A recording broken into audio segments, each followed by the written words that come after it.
Answers for Wimpy Christians, Part 2. Questions that make people duck and cover. This is a two-part question this week. How can I trust in Christianity when so many Christians are hypocrites? And why are Christians so judgmental towards everyone who doesn't agree with them? This is the big one. This causes more people to go to hell than you think about it. Along with that, why is there evil in the world? This is the two things. This is the biggie. I started this church with 11 angry people. You laugh, but it's true. And I'll tell you what, 6 of them were sitting in my living room. They were high school, college, and young adults. And they sat here like this.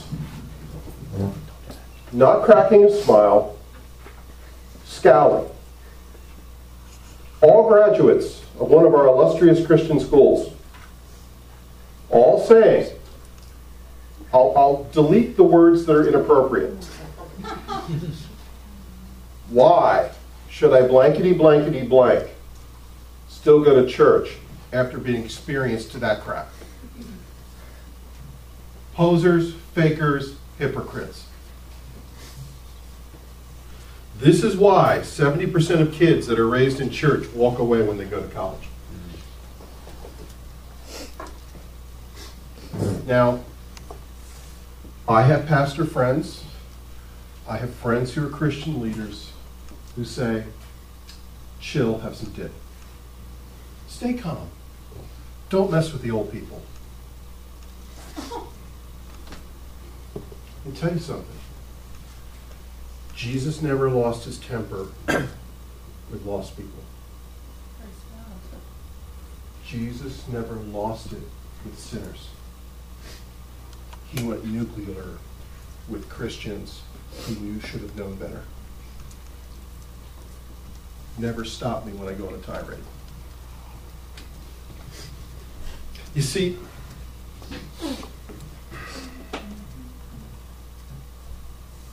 all I come in contact with nowadays, whether they're part of the kingdom as believers, or they're seeking, or they're hurting, everybody has been negatively affected by the warp and woof of Christianity.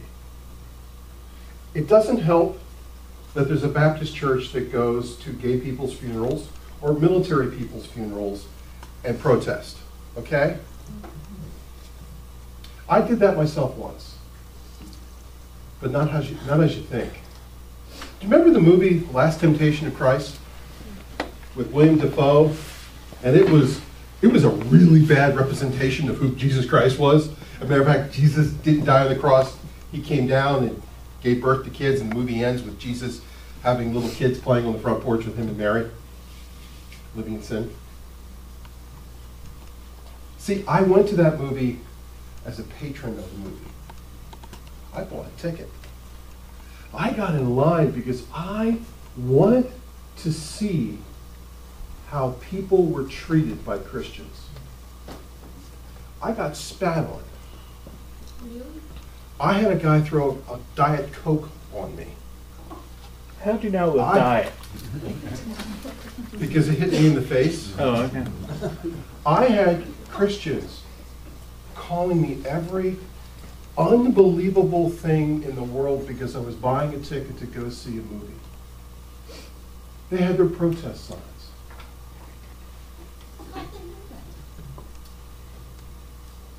And I cried. Because I said, this is the only Jesus some of these people are ever going to see. They'll never darken a church door after experiencing that.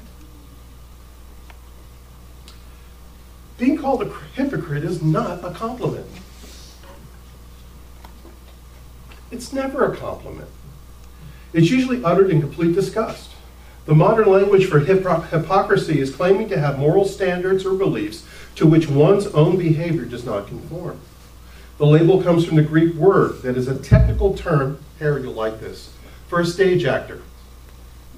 Hypocrites are mask wearers. I couldn't find a mask this morning. But acting without fear, acknowledging what they are doing. You see, it's unfortunate because the problem isn't that they sin or fail, but is that they pretend that they don't.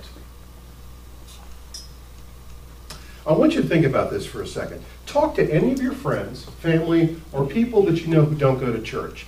Ask them if they've ever experienced hypocrisy, judgment, judgmental attitude in church circles. And you'll get an ear for it. Some of them will even name names. You know, Gandhi. Now, I researched this quote that Gandhi gave. This was not the Gandhi in the little, you know, whatever you call it, rap thing.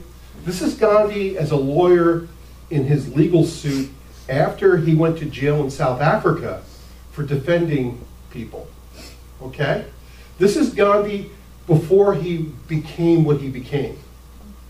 He says this: I like your Christ, but I do not like your Christians. Your Christians are so unlike your Christ. One of my favorite characters of all time was Mark Twain, and he said it this way: if Christ were here, there's one thing he would not be: a Christian. It's really a sad commentary on the church and Christianity. It's sad because I meet so few people who haven't been jaded by Christianity. So what do we do about this? Well, I want to point, first of all, to one of my favorite authors, Lee Strobel. Lee Strobel was an atheist. He didn't believe in God or any form of God. And he was a investigative journalist. And this is what he wrote in his testimony about the impact as a non-Christian that Christianity had on him. A holier-than-thou Christians repelled me, smug, self-righteous. They painted themselves as being much better than they really were.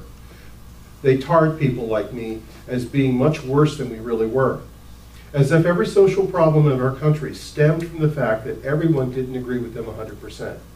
This really angered me. Other folks who chased me away from the faith were cosmetic Christians.